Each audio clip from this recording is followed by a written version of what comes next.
This is an emergency-level broadcast from the Deadline County Crisis Response. Please remain calm and listen carefully. There is no immediate physical threat present in the area. However, a Level 3 psychological safety alert has been issued for all residents, effective immediately and lasting until further notice. Do not answer the phone after midnight.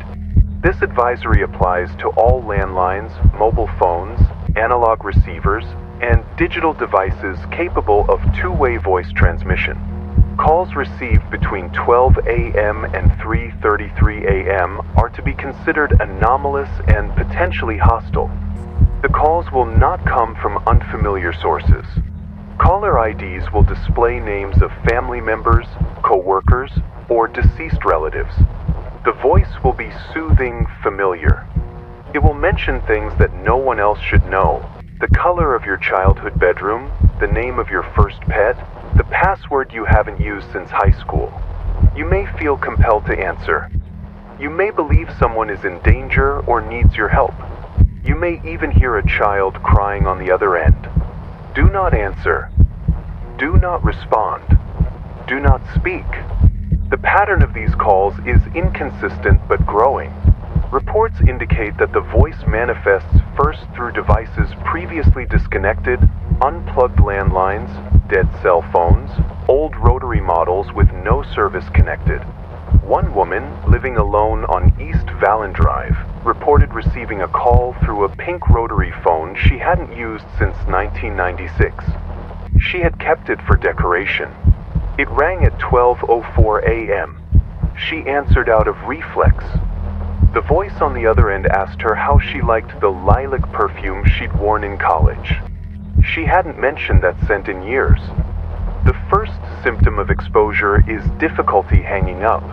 In many cases, the listener does not remember answering, only realizing mid-conversation that the call had already begun. Victims report sitting in the dark, phone pressed to their ear, unable to remember how long they've been listening. The second symptom is the mirroring. The voice begins to adjust its tone, cadence, and word choice to reflect the person it's calling. If it speaks to a child, it uses nicknames the parents have never said aloud. If it speaks to a parent, it mimics their own voice, distorted slightly as though underwater. This entity learns. It doesn't just imitate, it becomes. Maria Sellers was last seen on a Monday morning walking toward the payphone booth near her apartment complex in Glen Ridge South.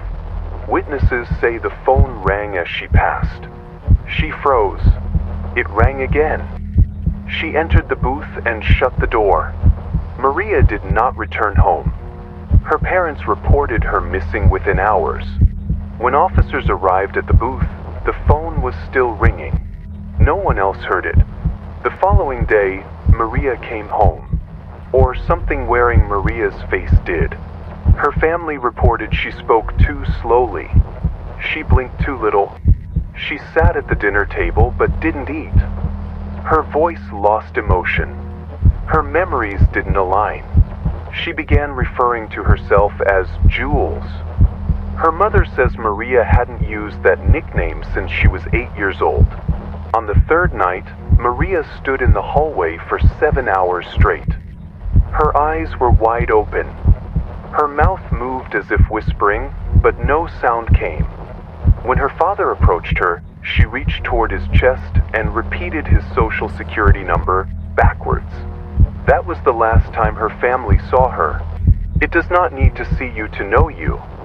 The more you listen, the closer it becomes. The closer it becomes, the better it reflects. In the second call, the voice might match your spouse's voice perfectly. By the third, it might argue with your partner using the exact tone and memories of real fights you had years ago. One man reported being accused by his wife of cheating, based on a midnight phone call she believed they'd had. He had been asleep, but his voice had convinced her otherwise. By the time the mimicry becomes seamless, you may begin to notice strange artifacts in your daily life. Voicemails with timestamps that haven't occurred yet. missed calls from yourself, echoes of your own laughter coming from the hallway. Another warning: do not destroy the phone. Attempts to unplug, remove batteries, or disconnect Wi-Fi have failed. The signal reroutes. In one home, the voice emerged through the microwave's timer speaker. In another, it began typing full sentences into the household's weather app. One man in North Orchard Drive broke every electronic device in his home. He was later found in the basement, whispering to the exposed water pipes, asking them if they remembered his first pet. The more you fight, the deeper it roots. If you do answer, it doesn't take you immediately. That would be merciful. Instead, it lets you go back to your life.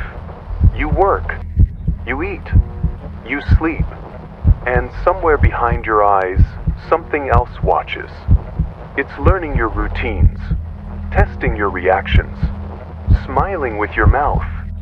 It may take days before anyone notices. The real you, if it still exists, will be conscious during this time. Victims report brief flickers of control, writing backward words into steamed mirrors, screaming silently during sleep, crying with someone else's hands. A man from Bellwood Square received a security alert from his doorbell camera. When he checked the footage, he saw himself waving at the camera from the front porch. He had never left his bed. By then, the process is complete. You have not been replaced. You have been overridden.